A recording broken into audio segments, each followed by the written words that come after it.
service. Ils te ridiculisent au maximum. Tu es avec des tapettes dans la rue en train de chercher à manger. Toi, sûrement, qui étais le grand ou la grande, en train de souffrir, traîner. Tu ne comprends pas. Même ceux que tu appelles amis, tu peux aller vers eux pour dire, ah, j'ai besoin de 1000 francs seulement pour faire mon transport demain, pour aller déposer mes dossiers pour un travail. Ils vont te dire, ah, moi j'ai pas d'argent. Vous êtes en train de donner l'argent aux gens pour moi. Oh, tu as dû être ces personnes dans le temps. Ça peut arriver. Mais il faut savoir une chose.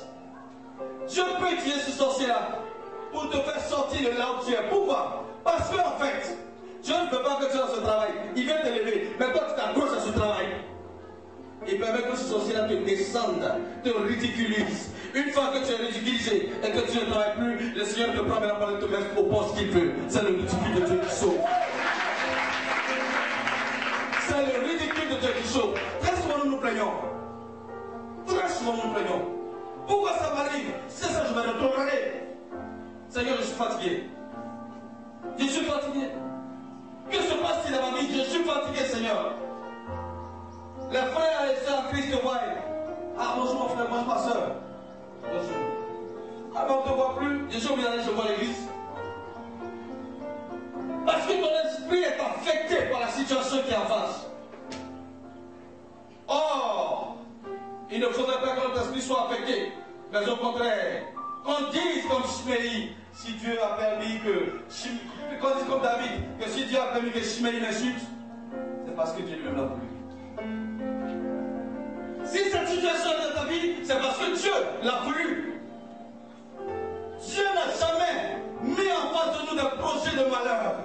La Bible dit que les projets qu'il a formés pour nous sont des projets de paix.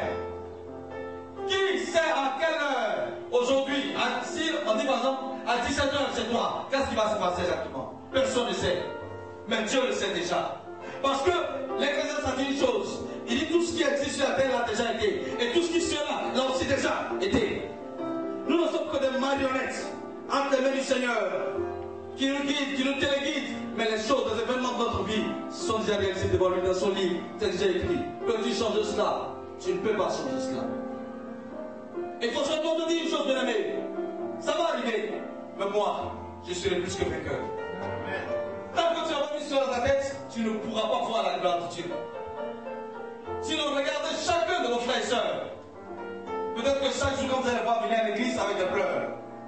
Parce que chacun a un problème dans sa vie. Chacun a une situation bizarre dans sa vie. Chacun a un blocage dans sa vie.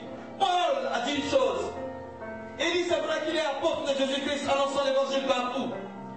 Mais le Seigneur a mis une écharpe dans son corps afin qu'il ne se glorifie pas. L'objectif de se mettre dans le corps de Paul, c'était pour qu'il ne dévie pas de la volonté de Dieu. Dieu veut créer une situation afin que toi, afin que moi, nous puissions lire du verset 4 jusqu'au verset 6. Jérémie 38, verset 4. Vous allez comprendre un peu ce que Dieu fait. Jérémie 38, 4 à 6. Jérémie 38, verset 4. Ensuite, les officiers ont dit au roi Sidécias, il faut faire mourir Jérémie. Ce qu'il dit décourage complètement les soldats et la population qui reste dans la ville. Ce n'est pas le bonheur du peuple que cet homme recherche. Ce n'est pas le bonheur du peuple que cet homme recherche, c'est son malheur. Alors le roi Sidécias leur répondit, faites de lui ce que vous voulez. Je suis le roi, pourtant je ne peux rien contre vous. Les officiers ont donc pris Jérémie et l'ont jeté dans la citerne de Malchia, le fils du roi. Ils ont descendu Jérémie avec des cordes. Dans cette citerne se trouvait dans cette citerne qui se trouvait dans la cour de Gad, il n'y avait pas d'eau, mais seulement de la boue. Et Jérémie s'est enfoncé dans la boue. Ok. Voilà chapitre 39, verset 11 à 14 maintenant.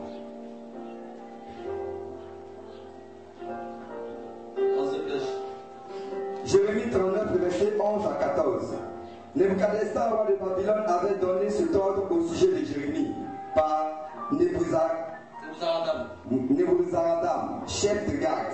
Prends-le et veille sur lui. Ne lui fais aucun mal, mais agis à son égard comme il te le dira. Nebuzaradan, chef de garde, chef des eunuques, Nergal, Charet, chef des mages et tous les rois de Babylone envoyèrent chercher Jérémie dans la cour de la prison. Et il le remit à Guédalia, fils d'Achikam, fils de Shaphan, pour qu'il soit conduit dans sa maison. Et il le resta au milieu du peuple. La parole de l'Éternel fut adressée à Jérémie en ces mots. Jusqu'au verset 14. Amen. L'Éternel. Parlons au nom de l'Éternel. La Bible déclare que c'est le Seigneur lui-même qui est venu choisir Jérémie. Et il lui a dit qu'il devra, il a choisi depuis le sein de sa mère pour faire de lui un prophète, pour qu'il puisse parler aux nations. Jérémie s'abandonne donc entre les mains du Seigneur pour faire ce que Dieu voudrait qu'il fasse.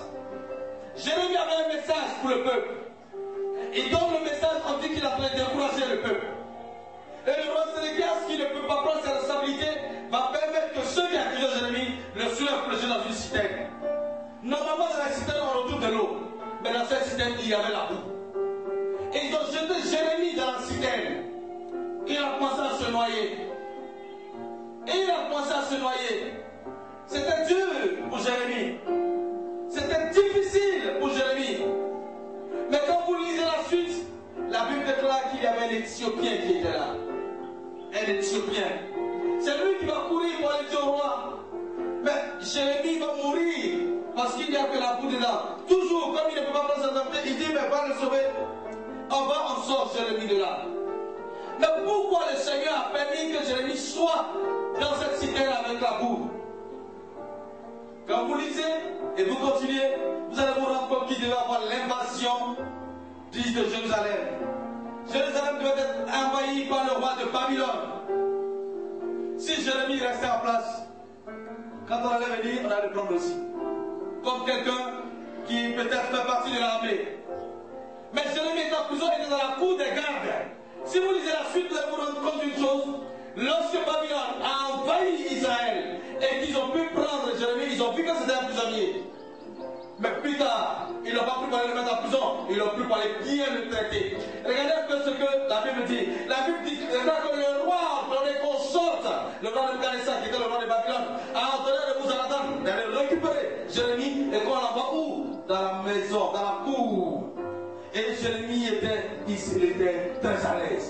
Quand ils sont venus, ils ont pu décimer les autres, récupérer ceux qu'ils ont récupérés comme prisonniers, pour faire déportation. Mais Jérémie n'a pas été touché. Jérémie n'a pas été frappé.